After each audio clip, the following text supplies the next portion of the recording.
Hi students, welcome back to Political Science class. ನಾನೆಲ್ಲ PUC ದ್ವಿತೀಯ ವರ್ಷದ ಆತ್ಮೀಯ ವಿದ್ಯಾರ್ಥಿಗಳನ್ನು ರಾಜ್ಯಶಾಸ್ತ್ರ ವಿಷಯಕ್ಕೆ ಸ್ವಾಗತವನ್ನು ಕೋರುತ್ತಾ, ಆತ್ಮೀಯ ವಿದ್ಯಾರ್ಥಿಗಳೇ, ಈಗಾಗಲೇ ನಾವು ಕಳೆದ ವಿಡಿಯೋದಲ್ಲಿ ರಾಜಕೀಯ ಪಕ್ಷಗಳ ಕಾರ್ಯಗಳ ಕುರಿತು ತಿಳಿದುಕೊಂಡಿದ್ದೇವೆ. ಅದರ ಮುಂದಿನ ಪರಿಕಲ್ಪನೆ ಜೊತೆಗೆ ಈ ಅಧ್ಯಾಯದ ಕೊನೆಯ ಪರಿಕಲ್ಪನೆಯಾದ ಆ್ಯಂಟಿ ಡಿಫೆಕ್ಷನ್ ಲಾ, ಪಕ್ಷಾಂತರ ನಿಷೇಧ ಕಾಯ್ದೆ ಕುರಿತು ಇವತ್ತಿನ ವಿಡಿಯೋದಲ್ಲಿ ತಿಳಿದುಕೊಳ್ಳೋಣ ವಿದ್ಯಾರ್ಥಿಗಳೇ. ಎರಡನೇ ಅಧ್ಯಾಯದ ಕೊನೆಯ ಪರಿಕಲ್ಪನೆ ಅಂತಿಮ ಘಟ್ಟಕ್ಕೆ ನಾವು ಬಂದು ನಿಂತಿದ್ದೇವೆ ವಿದ್ಯಾರ್ಥಿಗಳೇ. ಎರಡನೇ ಅಧ್ಯಾಯದ ಕೊನೆಯ ಪರಿಕಲ್ಪನೆ ಆದಂತಹ ಆ್ಯಂಟಿ ಡಿಫೆಕ್ಷನ್ ಲಾ, ಪಕ್ಷಾಂತರ ನಿಷೇಧ ಕಾಯ್ದೆ ಕುರಿತು ತಿಳಿದುಕೊಳ್ಳೋಣ. ಹಾಗಾದರೆ ಇವತ್ತಿನ ವಿಡಿಯೋದಲ್ಲಿ ನಾವು ಏನೇನು ತಿಳ್ಕೊಳ್ತೀವಿ ಅನ್ನೋದನ್ನು ಸ್ವಲ್ಪ ನೋಡಬೇಕಾಗ್ತದೆ ವಿದ್ಯಾರ್ಥಿಗಳೇ. ಆ್ಯಂಟಿ ಡಿಫೆಕ್ಷನ್ ಲಾ ಅಂದ ಕೂಡಲೇ, ಪಕ್ಷಾಂತರ ನಿಷೇಧ ಕಾಯ್ದೆ ಅಂದ ಕೂಡಲೇ ಡಿಫೆಕ್ಷನ್, ಪಕ್ಷಾಂತರದ ಕುರಿತು ಸ್ವಲ್ಪ ನೋಡೋಣ. ಮೀನಿಂಗ್ ಆಫ್ ಡಿಫೆಕ್ಷನ್, ಪಕ್ಷಾಂತರದ ಅರ್ಥದ ಬಗ್ಗೆ ಸ್ವಲ್ಪ ತಿಳ್ಕೊಳ್ಳೋಣ. Meaning of anti defection law, ಪಕ್ಷಾಂತರ ನಿಷೇಧ ಕಾಯ್ದೆ ಅರ್ಥದ ಬಗ್ಗೆ ಸ್ವಲ್ಪ ತಿಳ್ಕೊಳ್ಳೋಣ. ತದನಂತರ provisions of the anti defection act or law, ಪಕ್ಷಾಂತರ ನಿಷೇಧ ಕಾಯ್ದೆಯ ಮುಖ್ಯಾಂಶಗಳ ಬಗ್ಗೆ ನಾವು ನೋಡೋಣ. ತದನಂತರ some other provisions of anti defection law, ಪಕ್ಷಾಂತರ ನಿಷೇಧ ಕಾಯ್ದೆಯ ಕೆಲವು ಇತರೆ ವಿಶೇಷ ನಿಯಮಗಳು ಅಥವಾ ಮುಖ್ಯಾಂಶಗಳ ಕುರಿತು ಕೂಡ ತಿಳಿದುಕೊಳ್ಳೋಣ. ಹೀಗೆ ಒಂದೊಂದಾಗಿ ತಿಳಿದುಕೊಳ್ಳುತ್ತಾ ನಿಮ್ಮ ಗುರು ಶಿಷ್ಯರ ಸಂಬಂಧವನ್ನು ಮುಂದುವರಿಸೋಣ ವಿದ್ಯಾರ್ಥಿಗಳೇ ಈ ವಿಡಿಯೋದಲ್ಲಿ. ಹಾಗಾದರೆ ಇಲ್ಲಿ ನಾವು ಪ್ರಮುಖವಾಗಿ ಮೊದಲಿಗೆ ಡಿಫೆಕ್ಷನ್ ಬಗ್ಗೆ ಸ್ವಲ್ಪ ನೋಡಬೇಕಾಗ್ತದೆ ವಿದ್ಯಾರ್ಥಿಗಳೇ. ಪಕ್ಷಾಂತರ, ಡಿಫೆಕ್ಷನ್ ಅಂದರೆ ಏನು ರೀ? ಪಕ್ಷಾಂತರ. ಹಾಗಾದರೆ ಪಕ್ಷಾಂತರಕ್ಕಿರುವ ಇನ್ನಿತರ ಹೆಸರುಗಳು ಯಾವುವು ಅನ್ನೋದನ್ನು ಸ್ವಲ್ಪ ನೋಡಬೇಕಾಗ್ತದೆ. ಪಕ್ಷಾಂತರಕ್ಕಿರುವಂಥ ಇನ್ನಿತರ ಹೆಸರುಗಳು ಯಾವಪ್ಪ ಅಂತಂದ್ರೆ ಪ್ಲೂವರ್ ಕ್ರಾಸಿಂಗ್ ಅಂತ ಕರಿತೀವಿ, ಕಾರ್ಪೆಟ್ ಕ್ರಾಸಿಂಗ್ ಅಂತ ಕರಿತೀವಿ, ತದನಂತರ ಡಿಫೆಕ್ಷನ್ ಅಂತ ಕರಿತೀವಿ. ಹಾಗಾದರೆ ಪ್ಲೂವರ್ ಕ್ರಾಸಿಂಗ್ ಎಂದು ಯಾವ ದೇಶದಾಗ ಕರೀತಾರಪ್ಪ ಅಂತಂದ್ರೆ, ಪ್ಲೂವರ್ ಕ್ರಾಸಿಂಗ್ ಎಂದು ಇಂಗ್ಲೆಂಡದಲ್ಲಿ ಕರೀತಾರೆ. ಇಂಗ್ಲೆಂಡದಲ್ಲಿ ಪ್ಲೂವರ್ ಕ್ರಾಸಿಂಗ್ ಎಂದು ಕರೀತಾರೆ. ತದನಂತರ ಕಾರ್ಪೆಟ್ ಕ್ರಾಸಿಂಗ್ ಎಂದು ನೈಜೀರಿಯಾದಲ್ಲಿ,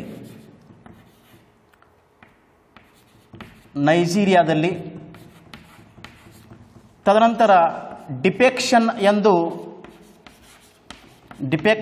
ಎಂದು ಭಾರತ ದೇಶದಲ್ಲಿ ಕರೆಯುತ್ತಾರೆ. ಭಾರತದಲ್ಲಿ ಅಂದರೆ ವಿದ್ಯಾರ್ಥಿಗಳೇ, ಪಕ್ಷಾಂತರಕ್ಕಿರುವಂಥ ಇನ್ನಿತರ ಹೆಸರುಗಳು ಯಾವಪ್ಪ ಅಂತಂದ್ರೆ ಪ್ಲೂವರ್ ಕ್ರಾಸಿಂಗ್ ಎಂದು ಇಂಗ್ಲೆಂಡ್ನಲ್ಲಿ ಕರೀತಾರೆ, ಕಾರ್ಪೆಟ್ ಕ್ರಾಸಿಂಗ್ ಎಂದು ನೈಜೀರಿಯಾದಲ್ಲಿ ಕರೀತಾರೆ, ಡಿಫೆಕ್ಷನ್ ಎಂದು ಭಾರತ ದೇಶದಲ್ಲಿ ಕರೀತಾರೆ. ವಿದ್ಯಾರ್ಥಿಗಳೇ, ಇಲ್ಲಿ ಪ್ರಮುಖವಾಗಿ ನಾವು ಪಕ್ಷಾಂತರ ಅಂದ ಕೂಡಲೇ ಒಂದು ಇಮೇಜ್ ಕೊಡಿದೆ ನಿಮಗೆ. ಆಯಾರಾಮ್ ಗಯಾರಾಮ್ ಅಂದರೆ ಏನಪ್ಪ ಇದೆ ಅನ್ನೋದನ್ನು ಸ್ವಲ್ಪ ನೋಡೋಣ. ಗಯಾರಾಮ್ ಎಂಬ ಸಂಸ್ಕೃತಿಗೆ ಸಂಪೂರ್ಣವಾಗಿ ಬ್ರೇಕ್ ಆಗ್ತದೆ. ಅಂದರೆ 1967ರಲ್ಲಿ ಹರಿಯಾಣದ ಒಬ್ಬ MLA ಆದ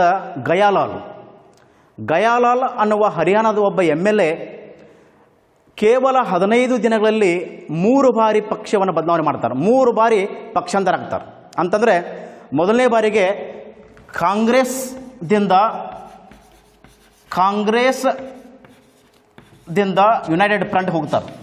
ಯುನೈಟೆಡ್ ಫ್ರಂಟ್ ಇಲ್ಲಿ ಕಾಂಗ್ರೆಸ್ ಬಿಟ್ಟು ಯುನೈಟೆಡ್ ಫ್ರಂಟ್ಗೆ ಹೋಗಿ ಕೇವಲ 9 ಗಂಟೆಗಳ ಒಳಗಾಗಿ ಮತ್ತೇನು ಮಾಡ್ತಾರಪ್ಪ ಅಂತಂದ್ರೆ ಎರಡನೇ ಬಾರಿ ಯುನೈಟೆಡ್ ಫ್ರಂಟನ್ನು ಬಿಡ್ತಾರು, ಮತ್ತು ಕಾಂಗ್ರೆಸ್ ಬರ್ತಾರೆ.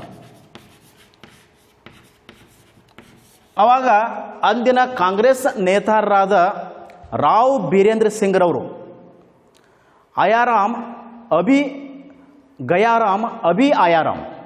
ಗಯಾರಾಮ್ ಈಗ ಆಯಾರಾಮ್ ಅನ್ನುವ ಪದವನ್ನು ಬಳಕೆ ಮಾಡ್ತಾರೆ. ರಾವ್ ಬೀರೇಂದ್ರ ಸಿಂಗ್ ಅವರು ಪ್ರಥಮ ಬಾರಿಗೆ ಗಯಾರಾಮ್ ಆಯಾರಾಮ್ ಎಂಬ ಪದವನ್ನು ಬಳಕೆ ಮಾಡ್ತಾರೆ. ಇದು ಬರೇ ಅವಾಗ ಆಯಾರಾಮ್ ಆಗಿ ಅಟ್ಟ ಉಳಿಲಿಲ್ಲ, ಮತ್ತೇನಪ್ಪ ಅಂದ್ರೆ ಗಯಾರಾಮ್ ಆಗ್ತಾರೆ. ಮತ್ತೇನು ಮಾಡ್ತಾರಪ್ಪ ಅಂದ್ರೆ 3ನೇ ಬಾರಿ ಗಯಾಲಾಲ್ ಅವರು ಕಾಂಗ್ರೆಸ್ಸನ್ನು ಬಿಡ್ತಾರೆ, ಮತ್ತು ಯುನೈಟೆಡ್ ಫ್ರಂಟ್ಗೆ ಹೋಗ್ತಾರೆ, UF ಹೋಗ್ತಾರೆ. ಆವಾಗ ಗಯಾಲಾಲ್ ಅವರ ಪಕ್ಷಾಂತರ ಮಾಡುವ ದೃಷ್ಟಿಕೋನ ಇಟ್ಕೊಂಡು ಬಂದಂತಹ ಪದವೇ ಗಯಾರಾಮ್. ಇದು ಇಂದಿಗೂ ಕೂಡ ಭಾರತದ ರಾಜಕೀಯ ವ್ಯವಸ್ಥೆಯಲ್ಲಿ ಪಕ್ಷಾಂತರ ಅನ್ನುವ ಪದ ಬತ್ ಅಂದ್ರೆ ಒಂದು ರೀತಿಯ ನಾಣ್ಣುಡಿಯಾಗಿ ಉಳಿದುಕೊಂಡಿದ್ದ ವಿದ್ಯಾರ್ಥಿಗಳೇ ಆಯಾರಾಮ್ ಗಯಾರಾಮ್ ಎಂಬ ಶಬ್ದ ಗಯಾಲಾಲ್ ಅವರಿಂದ ಇಲ್ಲಿವರೆಗೂ ಕೂಡ ಇದು ಒಂದು ರೀತಿಯ ಪಕ್ಷಾಂತರದ ಮೈಲುಗಲ್ಲಾಗಿ ಒಂದು ರೀತಿಯ ನಾಣ್ಣುಡಿಯಾಗಿ ಉಳಿದುಕೊಂಡಿದ್ದ ವಿದ್ಯಾರ್ಥಿಗಳೇ ಆಯಾರಾಮ್ ಗಯಾರಾಮ್. ಅರ್ಥ ಆಯ್ತು ರೀ? ಸ್ವಲ್ಪ ಅದ್ರ ಬಗ್ಗೆ ನಮ್ಗೆ ಗೊತ್ತಿಲ್ಲ ಹೇಳಬೇಕಾಯ್ತು. ತದನಂತರ ವಿದ್ಯಾರ್ಥಿಗಳೇ ಇಲ್ಲಿ ಪಕ್ಷಾಂತರ ಆಗಲಿಕ್ಕೆ ಪ್ರಮುಖ ಕಾರಣಗಳು ಏನು ಅನ್ನೋದನ್ನು ಸ್ವಲ್ಪ ನಾವು ನೋಡಬೇಕಾಗ್ತದೆ. ಗುಂಪುಗಾರಿಕೆ, ಆಂತರಿಕ ಕಚ್ಚಾಟ, ಆಂತರಿಕ ಭಿನ್ನಾಭಿಪ್ರಾಯಗಳು, ಹಣದ ಆಸೆ, ಕುರ್ಚಿಯ ಆಸೆ, ಒಂದು ಪಕ್ಷ ಬಿಟ್ಟು ಇನ್ನೊಂದು ಪಕ್ಷಕ್ಕೆ ಹೋಗೋದ, ಇವು ಪ್ರಮುಖ ಏನಪ್ಪ ಅಂದ್ರೆ ಪಕ್ಷಾಂತರಕ್ಕೆ ಪ್ರಮುಖ ಕಾರಣಗಳು. ಇನ್ನು ಪಕ್ಷಾಂತರಕ್ಕೆ ಪ್ರಮುಖ ಪರಿಣಾಮಗಳು ಏನಾಗ್ತಾವಪ್ಪ ಅಂತಂದ್ರೆ ರಾಜಕೀಯ ಅಸ್ಥಿರತೆ ಉಂಟಾಗ್ತೈತಿ, ರಾಜಕೀಯ ಮೌಲ್ಯಗಳ ಅವನತಿ ಆಗ್ತದೆ, ಅಧಿಕಾರದ ದುರುಪಯೋಗ ಆಗ್ತದೆ, ಶಾಸನಸಭೆಯ ಸದಸ್ಯರು ಒಂದು ರೀತಿ ಕುದುರೆ ವ್ಯಾಪಾರ ಇದ್ದಂಗೆ ಆಗೈತಿ. ಈ ರೀತಿ ಹಲವಾರು ರೀತಿಯ ಪರಿಣಾಮಗಳು ಉಂಟಾಗ್ತವೆ. ಹೀಗಾಗಿ ಪ್ರಮುಖವಾಗಿ ಏನಪ್ಪ ಪಕ್ಷಾಂತರಕ್ಕೆ ಗುಂಪುಗಾರಿಕೆ, ವೈಯಕ್ತಿಕ ಪ್ರತಿಷ್ಠೆಗೋಸ್ಕರವಾಗಿ, ಹಣದ ಆಸೆಗೋಸ್ಕರವಾಗಿ, ಕುರ್ಚಿಯ ಆಸೆಗೋಸ್ಕರವಾಗಿ ಪಕ್ಷಾಂತರ ಆಗೋದನ್ನು ಸರ್ವೇಸಾಮಾನ್ಯ ಕಾಣ್ತಾ ಇದ್ದೇವೆ ಭಾರತದ ವ್ಯವಸ್ಥೆಯಲ್ಲಿ. ಹೀಗಾಗಿ ಒಂದು ರೀತಿಯ ಪಕ್ಷಾಂತರಕ್ಕೆ ಇರುವಂಥ ಇನ್ನಿತರ ಹೆಸರನ್ನು ನಾವು ಗಮನಕ್ಕೆ ತೆಗೆದುಕೊಂಡಾಗ ಹಾರ್ಸ್ ಟ್ರೇಡಿಂಗ್ ಅಂತ ಕರಿತೀವಿ, ಹಾರ್ಸ್ ಟ್ರೇಡಿಂಗ್ ಅಂತ ಕೂಡ ಕರಿತೀವಿ, ಫೆನ್ಸ್ ಸೆಟ್ಟರ್ಸ್ ಅಂತ ಕರೀತಾರೆ, ಟರ್ನ್ ಕೋಡ್ಸ್ ಅಂತ ಕೂಡ ಕರೀತಾರೆ. ಅರ್ಥ ಆಯ್ತು ರೀ? ಇವು ಪ್ರಮುಖವಾಗಿ ಏನಪ್ಪ ಪಕ್ಷಾಂತರಕ್ಕೆ ಇರುವಂಥ ಇನ್ನಿತರ ಹೆಸರುಗಳು. ಇಲ್ಲಿ 2 ಅಂಕದ ಮೇಲೆ ಒಂದು ಪ್ರಶ್ನೆ ಕೇಳ್ತಾರೆ ವಿದ್ಯಾರ್ಥಿಗಳೇ, what are the other names of defection? ಪಕ್ಷಾಂತರಕ್ಕೆ ಇರುವ ಇತರ ಹೆಸರುಗಳು ಯಾವುವು? ಅರ್ಥ ಆಯ್ತು ರೀ? ಫ್ಲೋರ್ ಕ್ರಾಸಿಂಗ್ ಎಂದು ಇಂಗ್ಲೆಂಡ್ನಲ್ಲಿ ಕರೀತಾರೆ, ಕಾರ್ಪೆಟ್ ಕ್ರಾಸಿಂಗ್ ಎಂದು ನೈಜೀರಿಯಾದಲ್ಲಿ ಕರೀತಾರೆ, ಡಿಫೆಕ್ಷನ್ ಎಂದು ಭಾರತ ದೇಶದಲ್ಲಿ ಕರೀತಾರೆ. ಅರ್ಥ ಆಯ್ತು ರೀ? ಇವ ಬರಿಬೇಕಾಗ್ತದೆ. 2 ಅಂಕದ ಮೇಲೆ ಪ್ರಶ್ನೆ ಇದು ಬರ್ತದೆ. ಇನ್ನು ವಿದ್ಯಾರ್ಥಿಗಳೇ ಇಲ್ಲಿ ಪ್ರಮುಖವಾಗಿ ಏನಪ್ಪ ಅಂದರೆ 1960, 1970, 1980 ದಶಕದಲ್ಲಿ ಭಾರತ ದೇಶದಲ್ಲಿ ಪಕ್ಷಾಂತರ ಪಿಡುಗು ಏನಪ್ಪ ಅಂದ್ರೆ ಒಂದು ರೀತಿಯ ಪಿಡುಗಾಗಿ ಪರಿಣಮಿಸಿತ್ತು.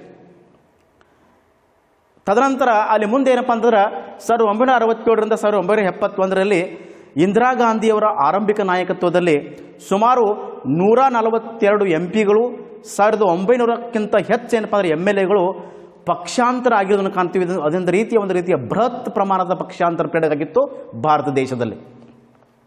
ಆ ಬೃಹತ್ ಪ್ರಮಾಣದ ಪಕ್ಷಾಂತರ ವ್ಯವಸ್ಥೆ ಆಗಿತ್ತು ಆಗಿನ ಸಂದರ್ಭದಲ್ಲಿ.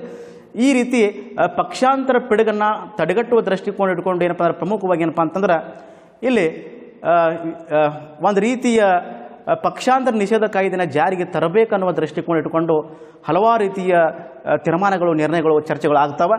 ಸುಮಾರು 14 ವರ್ಷಗಳ ನಂತರ ಏನಪ್ಪ ಅಂದರೆ ಪಕ್ಷಾಂತರ ನಿಷೇಧ ಕಾಯ್ದೆನ ಜಾರಿಗೆ ತರುವ ದೃಷ್ಟಿಕೋನ ಇಟ್ಟುಕೊಂಡು ಅಂದಿನ ಪ್ರಮುಖ ದೇಶದ ಪ್ರಧಾನಮಂತ್ರಿ ಆದಂಥ ಇಲ್ಲಿ ಪ್ರಮುಖವಾಗಿ ಏನಪ್ಪ ಅಂತಂದ್ರೆ ಪ್ರಮುಖ ಪಾತ್ರ ವಹಿಸ್ತಾರೆ. ಅದಕ್ಕಿಂತ ಪೂರ್ವದಲ್ಲಿ ನಾವು ಮೀನಿಂಗ್ ಆಫ್ ಡಿಫೆಕ್ಷನ್ ಬಗ್ಗೆ ಸ್ವಲ್ಪ ನೋಡೋಣ.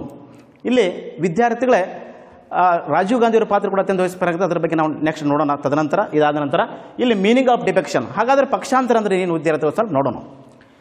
If a member of the legislature migrates from one party to another party, it is called defection. ಹಾಗಾದರೆ ಪಕ್ಷಾಂತರ ಅಂದರೆ ಏನ ಅನ್ನೋದು ಸ್ವಲ್ಪ ನೋಡೋಣ. ಪಕ್ಷಾಂತರ ಅಂದರೆ ವಿದ್ಯಾರ್ಥಿಗಳೇ ಶಾಸನಸಭೆಯ ಸದಸ್ಯರು ತಮ್ಮ ಸದಸ್ಯತ್ವಕ್ಕೆ ರಾಜೀನಾಮೆ ನೀಡದೆ ತಮ್ಮ ಮಾತೃಪಕ್ಷವನ್ನು ಬಿಟ್ಟು ಬೇರೊಂದು ಪಕ್ಷಕ್ಕೆ ಸೇರುವುದೇ ಪಕ್ಷಾಂತರ. ಶಾಸನಸಭೆಯ ಸದಸ್ಯರು ತಮ್ಮ ಸದಸ್ಯತ್ವಕ್ಕೆ ರಾಜೀನಾಮೆ ನೀಡದೆ ತಮ್ಮ ಪಕ್ಷವನ್ನು ಬಿಟ್ಟು ಬೇರೊಂದು ಪಕ್ಷಕ್ಕೆ ಸೇರುವುದೇ ಪಕ್ಷಾಂತರ. ಅಂದ್ರೆ ಒಂದು ಮನೆಯಲ್ಲಿ ಊಟ ಮಾಡೋದು, ಇನ್ನೊಂದು ಮನೆಯಲ್ಲಿ ಕೈ ತೊಳೆಯೋದೇ ಪಕ್ಷಾಂತರ. ಅಂದರೆ ತಮ್ಮ ಮಾತೃಪಕ್ಷವನ್ನು ಬಿಟ್ಟು ಇನ್ನೊಂದು ಪಕ್ಷಕ್ಕೆ ಸೇರುವುದೇ ಪಕ್ಷಾಂತರ. ಅಂದ್ರೆ ಅಧಿಕಾರದ ಆಸೆಗೋಸ್ಕರವಾಗಿ, ಕುರ್ಚಿಯ ಆಸೆಗೋಸ್ಕರವಾಗಿ, ಹಣದ ಆಸೆಗೋಸ್ಕರವಾಗಿ ಒಂದು ಪಕ್ಷವನ್ನು ಬಿಟ್ಟು ಇನ್ನೊಂದು ಪಕ್ಷಕ್ಕೆ ಸೇರೋದು ಪಕ್ಷಾಂತರ. ಅರ್ಥ ಆಯ್ತು ರೀ? ಹಾಗಾದರೆ ನೆಕ್ಸ್ಟ್ ನಾನು ಸ್ವಲ್ಪ ಇಲ್ಲಿ ನೋಡೋಣ. ಇದು ಕೂಡ ಕ್ವಶನ್ ಕೇಳಬಹುದ್ರೆ, ವಾಟ್ ಈಸ್ ಡಿಫೆಕ್ಷನ್? ಪಕ್ಷಾಂತರ ಅಂದರೆ ಏನು? If a member of the legislature migrates from one party to another party, it is called defection. ಶಾಸನ ಸಭೆಯ ಸದಸ್ಯರು ತಮ್ಮ ಸದಸ್ಯತ್ವಕ್ಕೆ ರಾಜೀನಾಮೆ ನೀಡದೆ ತಮ್ಮ ಪಕ್ಷವನ್ನು ಬಿಟ್ಟು ಬೇರೊಂದು ಪಕ್ಷಕ್ಕೆ ಸೇರುವುದೇ ಪಕ್ಷಾಂತರ. ಹಾಗಾದರೆ ನೆಕ್ಸ್ಟ್ ಸ್ವಲ್ಪ ನಾವು ಮೀನಿಂಗ್ ಆಫ್ ಆ್ಯಂಟಿ ಡಿಫೆಕ್ಷನ್ ಲಾ ನೋಡೋಣ. ಪಕ್ಷಾಂತರ ನಿಷೇಧ ಕಾಯ್ದೆ ಅಂದರೆ ಏನು? ಅಂದರೆ ಪಕ್ಷಾಂತರ ನಿಷೇಧ ಕಾಯ್ದೆನ ಜಾರಿಗೆ ತರುವ ದೃಷ್ಟಿಕೋನ ಇಟ್ಟುಕೊಂಡು ರಾಜೀವ್ ಗಾಂಧಿಯವರ ಪಾತ್ರ ಅತ್ಯಂತ ವಿಸ್ಮರಣೆ ಆಗ್ತದೆ. ಹಾಗಾದರೆ ಪಕ್ಷಾಂತರ ನಿಷೇಧ ಕಾಯ್ದೆ ಅಂದರೆ ಏನು ಅನ್ನೋದನ್ನು ಸ್ವಲ್ಪ ನೋಡೋಣ. Meaning of anti-defection law. If a member of the legislature migrates from one party to another party for that prohibition purpose came into existence or came into force, that is called anti-defection law. ಹಾಗಾದರೆ ಪಕ್ಷಾಂತರ ನಿಷೇಧ ಕಾಯ್ದೆ ಅಂದರೆ ಏನು ವಿದ್ಯಾರ್ಥಿಗಳೇ? ಶಾಸನಸಭೆಯ ಸದಸ್ಯರು ತಾವು ಚುನಾವಣೆಯಲ್ಲಿ ಆಯ್ಕೆಯಾಗಿ ಬಂದ ಪಕ್ಷವನ್ನು ಬಿಟ್ಟು ಬೇರೊಂದು ಪಕ್ಷಕ್ಕೆ ಹೋಗುವುದನ್ನು ನಿರ್ಬಂಧಿಸಲು ಜಾರಿಗೆ ಬಂದ ಕಾಯ್ದೆಯನ್ನು ಪಕ್ಷಾಂತರ ನಿಷೇಧ ಕಾಯ್ದೆ ಎನ್ನುವುದು. ಅಂದರೆ ಶಾಸನಸಭೆಯ ಸದಸ್ಯರು ತಾವು ಚುನಾವಣೆಯಲ್ಲಿ ಆಯ್ಕೆಯಾಗಿ ಬಂದ ಪಕ್ಷವನ್ನು ಬಿಟ್ಟು ಬೇರೊಂದು ಪಕ್ಷಕ್ಕೆ ಹೋಗುವುದನ್ನು ತಡೆಯಲು ಅಥವಾ ನಿರ್ಬಂಧಿಸಲು ಜಾರಿಗೆ ಬಂದಂಥ ಕಾಯ್ದೆ ನಾವೆಂತ ಕರಿತೀವಿ? ಪಕ್ಷಾಂತರ ನಿಷೇಧ ಕಾಯ್ದೆ ಅಂತ ಕರಿತೀವಿ. ಹಾಗಾದರೆ ಪಕ್ಷಾಂತರ ನಿಷೇಧ ಕಾಯ್ದೆಯನ್ನು ಜಾರಿಗೆ ತರುವಲ್ಲಿ ಪ್ರಮುಖವಾದ ಪಾತ್ರ ಯಾರದಿತ್ತಪ್ಪ ಅಂತಂದ್ರೆ, ಆಗಿನ ಸಂದರ್ಭದಲ್ಲಿ ಭಾರತ ದೇಶದಲ್ಲಿ ಪಕ್ಷಾಂತರ ಪಿಡುಗು ಏನಪ್ಪ ಅಂದ್ರೆ ತಲೆ ಎತ್ತಿ ನಿಂತಿತ್ತು. ಆ ಪಕ್ಷಾಂತರ ನಿಷೇಧನ ಜಾರಿಗೆ ತರುವಲ್ಲಿ ಪ್ರಮುಖವಾದ ಪಾತ್ರ ಯಾರು ವಹಿಸ್ತಾರಪ್ಪ ಅಂದ್ರೆ ರಾಜೀವ್ ಗಾಂಧಿ ಅವರ ಪಾತ್ರ ಅತ್ಯಂತ ವಿಸ್ಮರಣೀಯ ವಿದ್ಯಾರ್ಥಿಗಳು. ಪಕ್ಷಾಂತರ ನಿಷೇಧ ಕಾಯ್ದೆಯನ್ನು ತಡೆಗಟ್ಟುವ ದೃಷ್ಟಿಕೋನ ಇಟ್ಟುಕೊಂಡು, ನಿರ್ಬಂಧಿಸುವ ದೃಷ್ಟಿಕೋನ ಇಟ್ಟುಕೊಂಡು ಅಂದಿನ 1960, 1970, 1980 ದಶಕದಲ್ಲಿ ಪಕ್ಷಾಂತರ ಪಿಡುಗು ತಲೆ ಎತ್ತಿ ನಿಂತಿತ್ತು. ಆ ಪಕ್ಷಾಂತರ ಪಿಡುಗನ್ನು ಹೇಗಾದರೂ ಮಾಡಿ ತಡೆಗಟ್ಟುವ ದೃಷ್ಟಿಕೋನ ಇಟ್ಟುಕೊಂಡು ಅಂದಿನ ಪ್ರಧಾನಮಂತ್ರಿಯಾದಂಥ ರಾಜೀವ್ ಗಾಂಧಿಯವರು 1985ರಲ್ಲಿ ಪಕ್ಷಾಂತರ ಪಿಡುಗನ್ನು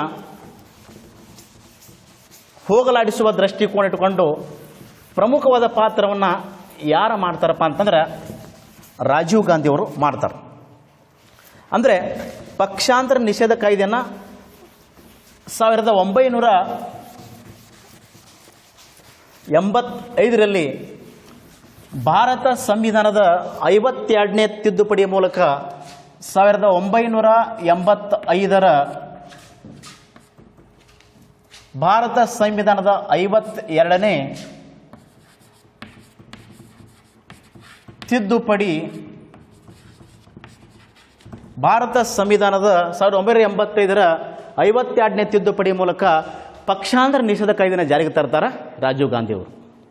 ಈ ಪಕ್ಷಾಂತರ ನಿಷೇಧ ಕಾಯ್ದೆ ಸಂಪೂರ್ಣ ವಿವರ ನಾವು ಎಲ್ಲಿ ಕಾಣ್ತೀವಪ್ಪ ಅಂತಂದ್ರೆ ಭಾರತ ಸಂವಿಧಾನದ 10ನೇ ಅನುಸೂಚಿಯಲ್ಲಿ ಕಾಣ್ತೇವೆ. ನಾವು 10ನೇ ಅನುಸೂಚಿಯಲ್ಲಿ ಕಾಣುತ್ತೇವೆ. ಅಂದರೆ ಅಂತಿಮವಾಗಿ ಪಕ್ಷಾಂತರ ನಿಷೇಧ ಕಾಯ್ದೆ ಯಾವಾಗ ಜಾರಿಗೆ ಬರೆದಿಪ್ಪ ಅಂದ್ರೆ ವಿದ್ಯಾರ್ಥಿಗಳೇ, ಏಪ್ರಿಲ್ 1, 1985ರಲ್ಲಿ ಪಕ್ಷಾಂತರ ನಿಷೇಧ ಕಾಯ್ದೆ ಅಸ್ತಿತ್ವಕ್ಕೆ ಬರ್ತದೆ ಭಾರತ ದೇಶದಲ್ಲಿ. ಅಂದರೆ ಪಕ್ಷಾಂತರದ ಪಿಡುಗನ್ನು ಹೋಗಲಾಡಿಸುವ ದೃಷ್ಟಿಕೋನ ಇಟ್ಟುಕೊಂಡು ಅಂದಿನ ಪ್ರಧಾನಮಂತ್ರಿಯಾದಂಥ ಶ್ರೀ ರಾಜೀವ್ ಗಾಂಧಿಯವರು ಏಪ್ರಿಲ್ 1, 1985ರಲ್ಲಿ ಪಕ್ಷಾಂತರ ನಿಷೇಧ ಕಾಯ್ದೆನ ಜಾರಿಗೆ ತರ್ತಾರೆ. ಪಕ್ಷಾಂತರ ನಿಷೇಧ ಕಾಯ್ದೆ ಜಾರಿಗೆ ತಂದ ನಂತರ ಪಕ್ಷಾಂತರ ಪಿಡುಗು ಏನಪ್ಪ ಅಂದ್ರೆ ಸ್ವಲ್ಪ ಕಡಿಮೆ ಆಗತೈತಿ. ಅಷ್ಟೊಂದು ಪಕ್ಷಾಂತರ ಆಗೋದೇನಪ್ಪ ಅಂದ್ರೆ ಸಂಪೂರ್ಣವಾಗಿ ಕಡಿಮೆ ಆಗ್ತೈತಿ. ಇಲ್ಲೂ ಕೂಡ ಒಂದು 2 ರೀತಿ ಪ್ರಶ್ನೆ ಕೇಳ್ತಾರೆ. When did the anti-defection law come into existence? ಪಕ್ಷಾಂತರ ನಿಷೇಧ ಕಾಯ್ದೆ ಯಾವಾಗ ಜಾರಿಗೆ ಬಂದಿದೆ? ಪಕ್ಷಾಂತರ ನಿಷೇಧ ಕಾಯ್ದೆ ಯಾವಾಗ ಜಾರಿಗೆ ಬಂದಿತ್ತು ರೀ? April 1, 1985, April 1, 1985. ಇನ್ನೊಂದು ಪ್ರಶ್ನೆ ಕೇಳ್ತಾರೆ, ಹೂ ಎನ್ಫೋರ್ಸ್ಡ್ ದ ಆಂಟಿ-ಡಿಫೆಕ್ಷನ್ ಲಾ? ಪಕ್ಷಾಂತರ ನಿಷೇಧ ಕಾಯ್ದೆನ ಯಾರು ಜಾರಿಗೆ ತಂದರು? ಪಕ್ಷಾಂತರ ನಿಷೇಧ ಕಾಯ್ದೆನ ಯಾರು ಜಾರಿಗೆ ತಂದ್ರೆ? ರಾಜೀವ್ ಗಾಂಧಿಯವರು ಜಾರಿಗೆ ತಂದರು. ಶ್ರೀ ರಾಜೀವ್ ಗಾಂಧಿಯವರು ಪಕ್ಷಾಂತರ ನಿಷೇಧ ಕಾಯ್ದೆಯನ್ನು ಜಾರಿಗೆ ತಂದರು. ಇವು 2 ಪ್ರಶ್ನೆಯಲ್ಲಿ ಬರ್ತಾವೆ. ಇದನ್ನು ಸರಿಯಾಗಿ ನೋಡ್ಕೋರಿ. ಅರ್ಥ ಆಯ್ತು ರೀ? ಇನ್ನು ನೆಕ್ಸ್ಟ್ ನಾವು provisions of the anti defection act or law, ಪಕ್ಷಾಂತರ ನಿಷೇಧ ಕಾಯ್ದೆಯ ಪ್ರಮುಖ ಮುಖ್ಯಾಂಶಗಳು ಏನದಾವ ಅನ್ನೋದನ್ನು ಸ್ವಲ್ಪ ನೋಡೋಣ. 1985ರ ಪಕ್ಷಾಂತರ ನಿಷೇಧ ಕಾಯ್ದೆಗೆ 2003ರಲ್ಲಿ 91ನೇ ತಿದ್ದುಪಡಿಯ ಮೂಲಕ ಕೆಲವೊಂದು ಬದಲಾವಣೆಗಳನ್ನ ತರಲಾಯಿತು. ಆ ಬದಲಾವಣೆಗಳ ಮುಖಾಂತರ ಬಂದಂಥ ಅಂಶಗಳೇ ಅದರ ಪ್ರಮುಖ ಮುಖ್ಯಾಂಶಗಳದು. 1985ರ ಪಕ್ಷಾಂತರ ನಿಷೇಧ ಕಾಯ್ದೆಗೆ 2003ರಲ್ಲಿ 91ನೇ ತಿದ್ದುಪಡಿ ಮೂಲಕ ಕೆಲವೊಂದು ಬದಲಾವಣೆಗಳನ್ನು ತರಲಾಯಿತು. ಆ ಬದಲಾವಣೆಗೆ ಅಥವಾ ನಿಯಮಗಳು ಅಥವಾ ಮುಖ್ಯಾಂಶಗಳನ್ನು ನಾವು ಇಲ್ಲಿ ಸ್ವಲ್ಪ ಒಂದೊಂದಾಗಿ ತಿಳಿದುಕೊಳ್ಳುತ್ತಾ ಹೋಗೋಣ. ಹಾಗಾದರೆ ಪಕ್ಷಾಂತರ ನಿಷೇಧ ಕಾಯ್ದೆಯ ಪ್ರಮುಖ ಮುಖ್ಯಾಂಶಗಳನ್ನು ಗಮನಕ್ಕೆ ತೆಗೆದುಕೊಂಡು ನೋಡಿದಾಗ ಇಲ್ಲಿ ಸಬ್ ಪಾಯಿಂಟ್ ಬರ್ತಾವ. ಆ ಒಂದೊಂದಾಗಿ ನೋಡುತ್ತಾ ಮುಂದುವರಿಯೋಣ. ಹಾಗಾದರೆ ಮೊದಲನೇದಾಗಿ, a member of parliament or state legislature belonging to any political party shall be disqualified if he voluntarily quits his party. ವಿದ್ಯಾರ್ಥಿಗಳೇ, ಪಕ್ಷಾಂತರ ನಿಷೇಧ ಕಾಯ್ದೆಯ ಪ್ರಮುಖ ಮುಖ್ಯಾಂಶಗಳನ್ನು ಗಮನಕ್ಕೆ ತೆಗೆದುಕೊಂಡು ನೋಡಿದಾಗ ಕೇಂದ್ರ ಸಂಸತ್ತಿನ ಸದಸ್ಯರು ಮತ್ತು ರಾಜ್ಯ ಶಾಸನಸಭೆಯ ಸದಸ್ಯರು ತಾವು ಆಯ್ಕೆಯಾಗಿ ಬಂದ ಪಕ್ಷವನ್ನು ಸ್ವ ಇಚ್ಛೆಯಿಂದ ತ್ಯಜಿಸಿದರೆ ತಮ್ಮ ಸದಸ್ಯತ್ವವನ್ನು ಕಳೆದುಕೊಳ್ಳುತ್ತಾರೆ. ಇದು ಮೊದಲನೇ ಪ್ರಮುಖ ಮುಖ್ಯಾಂಶ. ಇನ್ನು ನೆಕ್ಸ್ಟ್ ಎರಡನೇದಾಗಿ he will be disqualified from his membership if he votes against his party whip in the session. ಸದನದಲ್ಲಿ ಮತದಾನ ನಡೆಯುವಾಗ ತಮ್ಮ ಪಕ್ಷದ ವಿಪ್ಪನ್ನು ಉಲ್ಲಂಘಿಸಿ ಮತ ಚಲಾಯಿಸಿದಾಗ ತಮ್ಮ ಸದಸ್ಯತ್ವವನ್ನು ಆ ಸದಸ್ಯರು ಕಳೆದುಕೊಳ್ಳುತ್ತಾರೆ. ಇದು ಎರಡನೇದಾಗಿ ಬರುವಂಥ ಪ್ರಮುಖ ಮುಖ್ಯಾಂಶ. ಸಿಂಪಲ್ ಆಗಿ ಬರ್ತಾರೆ ಸಬ್ ಪಾಯಿಂಟ್. ಇನ್ನು next third one, a member of parliament or state legislature belonging to any political party shall be disqualified from his membership if he votes in the session without prior permission of his party. ಅಂದರೆ ವಿದ್ಯಾರ್ಥಿಗಳೇ, ಮೂರನೇದಾಗಿ ಬರುವಂಥ ಪ್ರಮುಖ ಮುಖ್ಯಾಂಶ ಏನಪ್ಪ ಅಂತಂದರೆ, ಇಲ್ಲಿ ಅಧಿವೇಶನದಲ್ಲಿ ಶಾಸನ ಸಭೆಯ ಸದಸ್ಯರು ಸದನದಲ್ಲಿ ತಮ್ಮ ಪಕ್ಷದ ಪೂರ್ವಾನುಮತಿ ಇಲ್ಲದೆ ಮತ ಚಲಾಯಿಸಿದಾಗ ಆಗ ಅಂಥ ಸದಸ್ಯರು ತಮ್ಮ ಸದಸ್ಯತ್ವವನ್ನು ಕಳೆದುಕೊಳ್ಳುತ್ತಾರೆ. ಇದು ಮೂರನೇದಾಗಿ ಬರುವಂಥ ಪ್ರಮುಖ ಪಕ್ಷಾಂತರ ನಿಷೇಧ ಕಾಯ್ದೆಯ ಮುಖ್ಯಾಂಶ. ಇನ್ನು next fourth one, a nominated member shall be disqualified from his membership in the upper house if he joins any political party after 6 months from the date on which he assumes his position. ವಿದ್ಯಾರ್ಥಿಗಳೇ, ಕೇಂದ್ರ ಸಂಸತ್ತಿಗೆ ಅಥವಾ ರಾಜ್ಯ ಶಾಸಕಾಂಗ ಸಭೆಗೆ ನಾಮಕರಣಗೊಂಡ ಸದಸ್ಯರು ನಾಮಕರಣಗೊಂಡ ದಿನಾಂಕದಿಂದ 6 ತಿಂಗಳ ನಂತರ ಬೇರೆ ಪಕ್ಷಕ್ಕೆ ಹೋದರೆ ಅಥವಾ ಸೇರಿದರೆ ಆವಾಗ ಅವರು ತಮ್ಮ ಸದಸ್ಯತ್ವವನ್ನು ಕಳೆದುಕೊಳ್ಳುತ್ತಾರೆ. ಇದು ಕೂಡ ಇನ್ನೊಂದು ಪ್ರಮುಖ ಮುಖ್ಯಾಂಶ. ಇನ್ನು ನೆಕ್ಸ್ಟ್ ಐದನೇದಾಗಿ, if 1/3 strength of the any political party merges with another political party shall be considered as defection.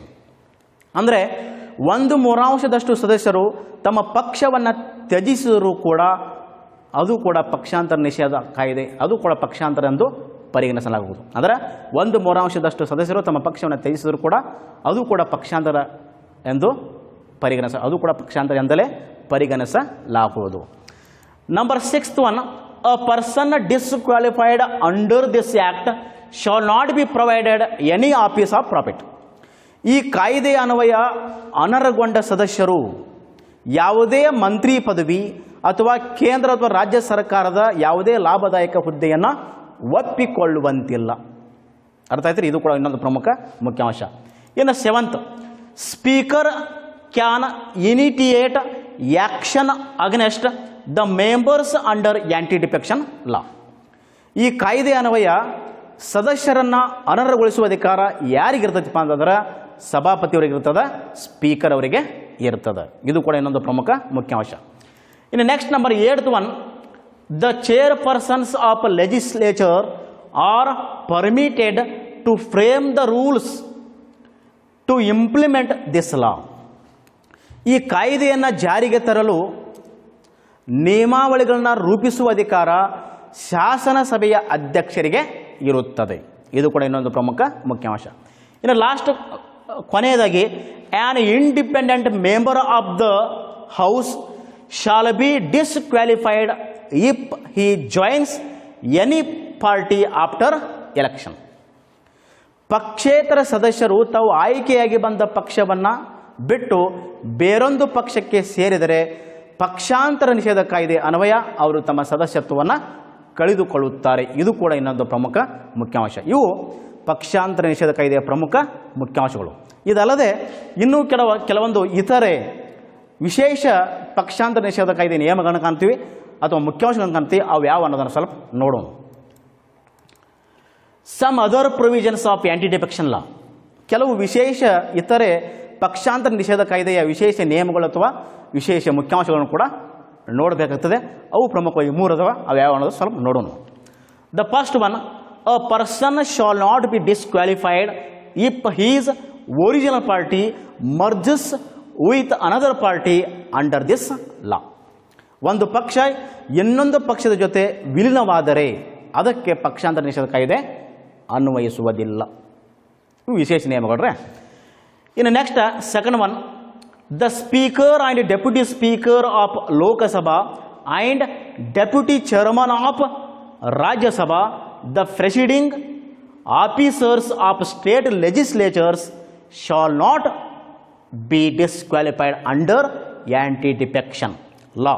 ಈ ಪದೇ ಕ್ವಿಟ್ ದೇರ್ ಒರಿಜಿನಲ್ ಪಾರ್ಟಿ ಅಂತಂದ್ರೆ ವಿದ್ಯಾರ್ಥಿಗಳೇ, ಎರಡನೇದಾಗಿ ಬರುವಂಥ ವಿಶೇಷ ಪಕ್ಷಾಂತರ ನಿಷೇಧ ಕಾಯ್ದೆಯ ನೇಮ ಯಾವುದಪ್ಪ ಅಂದ್ರೆ ಅಥವಾ ಮುಖ್ಯಾಂಶ ಯಾವುದಪ್ಪ ಅಂತಂದರೆ ವಿದ್ಯಾರ್ಥಿಗಳೇ, ಲೋಕಸಭೆಯ ಸಭಾಪತಿ ಮತ್ತು ರಾಜ್ಯ ವಿಧಾನಸಭಾ ಸಭಾಪತಿಯವರು ತಾವು ಆಯ್ಕೆಯಾಗಿ ಬಂದ ಪಕ್ಷವನ್ನು ಬಿಟ್ಟು ಬೇರೊಂದು ಪಕ್ಷದ ಪರ ಮತ ಚಲಾಯಿಸಿದರೆ ಅವರಿಗೆ ಪಕ್ಷಾಂತರ ನಿಷೇಧ ಕಾಯ್ದೆ ಅನ್ವಯವಾಗುವುದಿಲ್ಲ.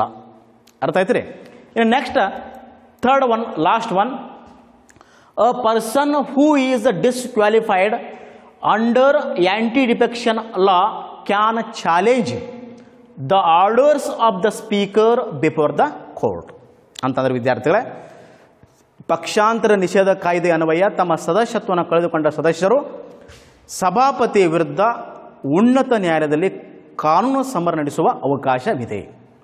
ಫಾರ್ ಎಕ್ಸಾಂಪಲ್ ನಾವು ಗಮನಕ್ಕೆ ತೆಗೆದುಕೊಂಡು ನೋಡಬೇಕಾಗ್ತದೆ. ಎಕ್ಸಾಂಪಲ್ನ 15 members of Karnataka legislative assembly challenged the orders of speaker before the supreme court ಅಂತಂದರೆ ಫಾರ್ ಎಕ್ಸಾಂಪಲ್ ನಾವು ಗಮನಕ್ಕೆ ತೆಗೆದುಕೊಂಡ ವಿದ್ಯಾರ್ಥಿಗಳೇ, ಇಲ್ಲಿ ಕರ್ನಾಟಕ ವಿಧಾನಸಭೆ ಸ್ಪೀಕರ್ ಆದೇಶ ಅನ್ವಯ ಸದಸ್ಯತ್ವವನ್ನು ಕಳೆದುಕೊಂಡ ಕರ್ನಾಟಕದ 15 ಜನ ಸದಸ್ಯರು ಸುಪ್ರೀಂ ಕೋರ್ಟ್ನಲ್ಲಿ ಕಾನೂನು ಸಮರ ನಡೆಸಿ ತಮ್ಮ ಸದಸ್ಯತ್ವವನ್ನು ಮತ್ತೆ ಪಡೆದುಕೊಂಡರು. ಇದು ಕೂಡ ಇನ್ನೊಂದು ಪ್ರಮುಖ ಪಕ್ಷಾಂತರ ನಿಷೇಧ ಕಾಯ್ದೆಯಲ್ಲಿ ಬರುವಂಥ ವಿಶೇಷ ನಿಯಮಗಳು. ಇಷ್ಟು ನಾವು ಪ್ರಮುಖ ವಿದ್ಯಾರ್ಥಿಗೆ ಪಕ್ಷಾಂತರ ನಿಷೇಧ ಕಾಯ್ದೆ ಕುರಿತು ತಿಳ್ಕೊಬೋದು. ಇದು ಕೂಡ ಎಕ್ಸಾಮ್ ದೃಷ್ಟಿಯಿಂದ ಭಾಳ ಮಹತ್ವ ಐತಾರೆ. 5 ಅಂಕದ ದೃಷ್ಟಿಯ ಮೇಲೆ ಪ್ರಶ್ನೆ ಕೇಳ್ತಾರೆ. Write about the anti defection law, ಪಕ್ಷಾಂತರ ನಿಷೇಧ ಕಾಯ್ದೆ ಕುರಿತು ಬರೆಯಿರಿ. 5 ಅಂಕದ ಮೇಲೆ ಪ್ರಶ್ನೆ ಬರ್ತೈತಿ. ಇದನ್ನು ಸರಿಯಾಗಿ ನೋಡ್ಕೊಳ್ರಿ, ಭಾಳ ಇಂಪಾರ್ಟೆಂಟ್ ಐತಿ. 5 ಅಂಕದ ದೃಷ್ಟಿಯಿಂದ ಇದು ಕೂಡ 5 ಅಂಕದ ಮೇಲೆ 1 ಅಂಕದ ದೃಷ್ಟಿಯಿಂದ 2 ಅಂಕದ ದೃಷ್ಟಿಯಿಂದ ಕೂಡ ಕ್ವಶನ್ ಬರ್ತಾವೆ. ಹಾಗಾದರೆ ಇವತ್ತಿನ ವಿಡಿಯೋದಲ್ಲಿ ಚರ್ಚೆ ಮಾಡಿದ ವಿಷಯದ ಮೇಲೆ ಯಾವ್ಯಾವ ರೀತಿ ಪ್ರಶ್ನೆಗಳು ಬರ್ತಾವು ಅನ್ನೋದನ್ನು ಸ್ವಲ್ಪ ಒಂದೊಂದಾಗಿ ಹೇಳ್ತೀನಿ. ನೀವು ಗಮನಿಟ್ಟ ಕೇಳಬೇಕಾಗ್ತದೆ, ಲಕ್ಷ್ಯ ಕೊಟ್ಟ ಕೇಳ್ರಿ. ಇಲ್ಲಿ ಮೊದಲನೇದಾಗಿ ಬರುವಂಥ ಪ್ರಮುಖ ಪ್ರಶ್ನೆ ವಿದ್ಯಾರ್ಥಿಗಳೇ, ವಾಟ್ ಈಸ್ ಡಿಫೆಕ್ಷನ್? ಪಕ್ಷಾಂತರ ಎಂದರೇನು? If a member of the legislature migrates from one party to another party it is called defection. ಪಕ್ಷಾಂತರ ಎಂದರೆ ವಿದ್ಯಾರ್ಥಿಗಳೇ, ಶಾಸನ ಸಭೆಯ ಸದಸ್ಯರು ತಮ್ಮ ಸದಸ್ಯತ್ವಕ್ಕೆ ರಾಜೀನಾಮೆ ನೀಡದೆ ತಮ್ಮ ಮಾತೃಪಕ್ಷವನ್ನು ಬಿಟ್ಟು ಬೇರೊಂದು ಪಕ್ಷಕ್ಕೆ ಸೇರುವುದೇ ಪಕ್ಷಾಂತರ ಎನ್ನುವರು. ಇನ್ನು ಇನ್ನೊಂದು ಪ್ರಶ್ನೆ ಕೇಳ್ತಾರೆ ವಿದ್ಯಾರ್ಥಿಗಳೇ, what is anti defection law? ಪಕ್ಷಾಂತರ ನಿಷೇಧ ಕಾಯ್ದೆ ಎಂದರೇನು?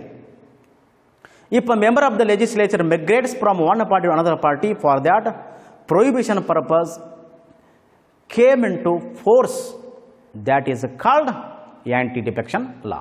ಪಕ್ಷಾಂತರ ನಿಷೇಧ ಕಾಯ್ದೆ ಎಂದರೆ ಶಾಸನ ಸಭೆಯ ಸದಸ್ಯರು ತಾವು ಆಯ್ಕೆಗೆ ಬಂದ ಪಕ್ಷವನ್ನು ಬಿಟ್ಟು ಬೇರೊಂದು ಪಕ್ಷಕ್ಕೆ ಹೋಗುವುದನ್ನು ನಿರ್ಬಂಧಿಸಲು ಅಥವಾ ತಡೆಯಲು ಜಾರಿಗೆ ಬಂದಂಥ ಕಾಯ್ದೆಯೇ ಪಕ್ಷಾಂತರ ನಿಷೇಧ ಕಾಯ್ದೆ.